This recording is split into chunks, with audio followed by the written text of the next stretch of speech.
This Women's History Month, we are looking into women in business. And according to research, women-led companies only get a small piece of the pie when it comes to raising money from investors. But there's a company based in D.C. that is working to change that. And Randy Ayala joins us this morning with a look at Springboard Enterprises and how it's working to create equality in business. Good morning. Hey, good morning, Allison. Yeah, we know from research getting venture capital is something women-owned businesses have struggled with when we compare that to businesses run by men, right? But Springboard Enterprises has been working to change that for the past 20 years, and they say the proof is in the numbers.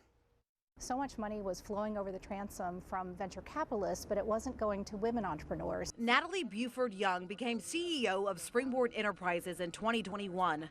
But for the last 24 years, the DC company has been working to accelerate the growth of women-led businesses by giving them front row access to investors. We've had more than 900 women entrepreneurs come through the formal program, of which 27 have IPO'd.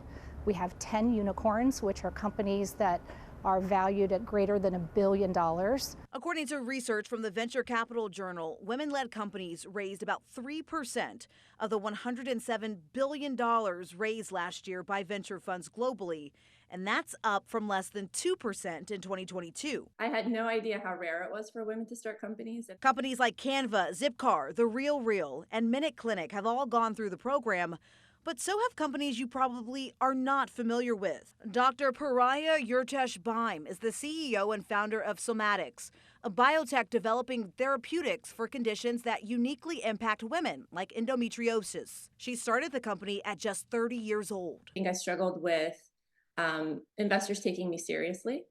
I struggled originally with imposter syndrome and worrying when I looked around rooms and I was the only person who looked like me. Providing women entrepreneurs with a powerful community to access capital. It was just incredibly eye-opening and helpful. And ultimately, a path to success. Well, Springboard hosts their version of Shark Tank. It's called the Dolphin Tank, and they're hosting one in D.C.